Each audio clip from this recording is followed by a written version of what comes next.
psychologue et théoricien du langage allemand, 1879 à 1963, est un psychologue et théoricien du langage allemand qui fut membre actif de l'école de Würzburg, puis directeur de l'Institut de psychologie de Vienne,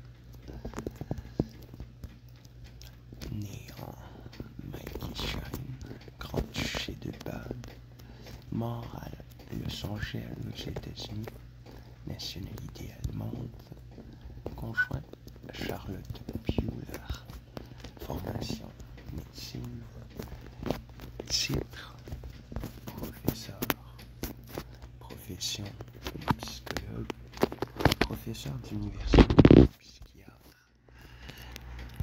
employeur, Université de Vienne, Université Louis-Maximilien de Munich, Université technique de Dresde, Université du Minnesota, Université de Californie du Sud, travaux, psychologie de la pensée, théorie du langage, distinction, Wilhelm Wundt Medal, 1959 et prix de la ville de Vienne en sciences humaines et sociales, 1961, membre de l'Académie hongroise des sciences.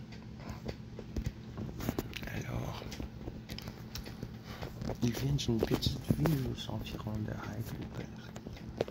Il s'inscrit en 1899 à la faculté de médecine de l'Université de Fribourg-en-Brisgau, où il passe en 1903 son doctorat de médecine auprès du célèbre psychologue Johannes von Chris, avec sur les problèmes de la perception visuelle. En 1915, il termine des études de philosophie commencées en parallèle et obtient le grade de docteur à l'Université de Strasbourg, avec un travail consacré à la théorie de la connaissance du philosophe écossais Henry Home. Il travaille ensuite comme assistant de von Chris, commence à pratiquer en tant que médecin, séjourne à Berlin pour s'initier à la psychologie expérimentale chez Karl Stumpf, qui dirige l'Institut de psychologie, et il participe à Bonn au séminaire philosophique de Benno Hartmann. En 1905, il devient l'assistant d'un ancien élève de Wilhelm Wundt d'Oswald, avec lequel il collaborera jusqu'à la mort de celui-ci en 1915. Les recherches que Kulp supervise avec Karl Marbe et qui porte sur la pensée, la volonté et le jugement sont connus sous le nom d'école de Würzburg. Bühler participe activement notamment aux recherches sur l'introspection contrôlée. Il publie son habilitation en 1907 sous le titre Faits et problèmes chez la psychologie de la pensée. Que Wundt va appuyer sa critique des travaux de l'école de Würzburg, déclenchant ainsi le fameux débat entre Wundt et Bühler. En 1909, Bühler suit Kulp, qui part d'abord pour Bonn, puis en 1913 s'installe à Munich, où il crée avec Bühler un nouvel institut de psychologie, l'un des plus modernes d'Allemagne.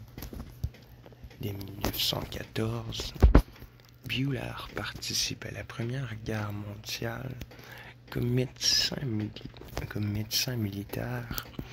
Il organise et fait passer des tests psychologiques aux conducteurs des convois militaires et des pilotes d'avion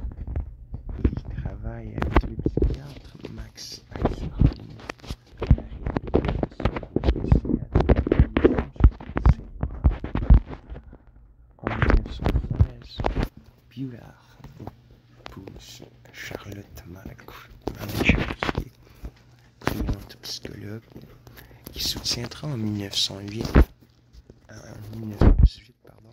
Munich sa thèse doctorale sous la direction de Kluge. Les références par Bullard à la psychologie de la pensée se basent sur les résultats obtenus par sa femme, qui fut une proche collaboratrice durant toute leur vie commune. Même si les intérêts scientifiques et cette dernière se sont bientôt progressivement orientés vers une psychologie du cours de psychologie des Leibniz reste. En 1918, Bullard accepte un poste de professeur à la haute école polytechnique de l'Est, où il espère trouver une autonomie institutionnelle et des conditions matérielles suffisantes pour la constitution de son propre laboratoire. Mais, faute de moyens, ce dernier ne verra pas le jour et, pendant les 4 années qu'il passe à Dresde, Bullard se consacrera exclusivement à son enseignement et à ses publications.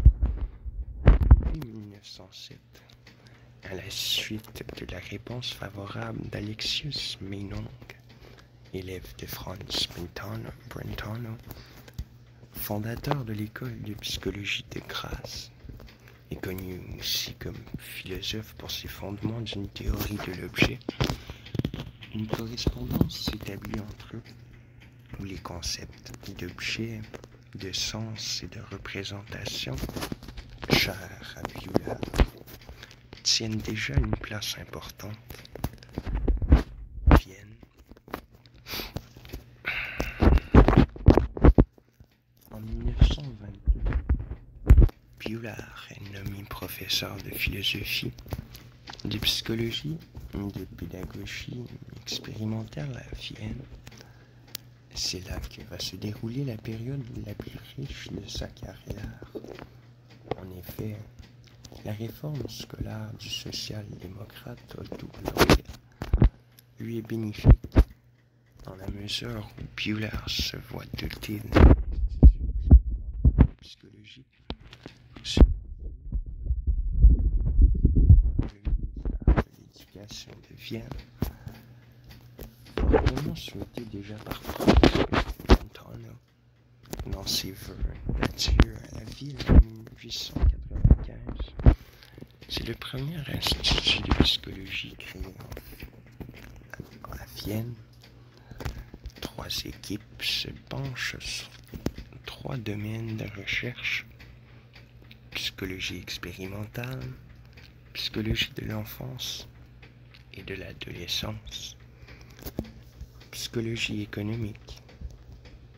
À partir de 1926, l'Institut de psychologie de Vienne est choisi par la Fondation Rockefeller pour le financement d'une recherche sur la psychologie de l'enfance et de l'adolescence. L'Institut attire des doctorants de différents pays et atteint son apogée au début des années 1930.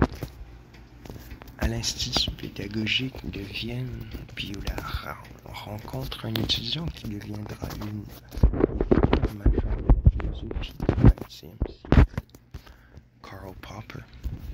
Ce dernier rédige en 1928, sous sa direction, une thèse de doctorat intitulée La question de la méthode de la psychologie de la pensée, la psychologie de la pensée. États-Unis. Bullard a déjà travaillé aux États-Unis comme professeur invité entre 1927 et 1928 à Stanford, Californie, à Johns Hopkins, Baltimore, et à Harvard, Cambridge, et en 1929 à Chicago. Fortement attaché à la richesse de la vie scientifique, culturelle et sociale viennoise, le couple Bullard refuse le poste qu'Harvard leur offre en 1930. C'est cette décision que Charlotte Bullard désignera plus tard comme un événement critique, car elle a rendu beaucoup plus difficile l'intégration de son mari dans la vie scientifique américaine à laquelle il a été contraint, néanmoins, à la fin de la décennie. Avec la suppression du régime parlementaire par les austrofascistes en 1933, puis la répression du mouvement social démocrate en 1934, les conditions de travail à l'Institut de Vienne se dégradent dangereusement. En mars 1938, après l'Anschluss, Bullard est placé en garde à vue par la Gestapo, sans doute à cause des liens étroits qu'il a entretenus en tant que directeur de l'Institut de psychologie avec la social-démocratie viennoise. En outre, les accusations officielles font état des origines juives de sa femme et d'un certain nombre de ses collaborateurs. En avril de la même année, il est suspendu de toutes ses activités à l'Université de Vienne pour des raisons politiques. À partir de mai 1938, il est officiellement mis à la retraite. Avec beaucoup de difficultés, le couple parvient à émigrer la même année aux États-Unis, où Bullard trouve un poste de professeur de psychologie au St. Scholastica College à Duluth, Minnesota. Cette émigration signifie pour Bullard une coupure très douloureuse avec la vie sociale, culturelle et intellectuelle de l'Europe. Il terminera sa vie professionnelle entre 1945 et 1955 comme professeur assistant en psychiatrie à la faculté de médecine de l'Université de la Californie du Sud à Los Angeles, où il meurt le 24 octobre 1963, sans être jamais retourné s'installer en Europe.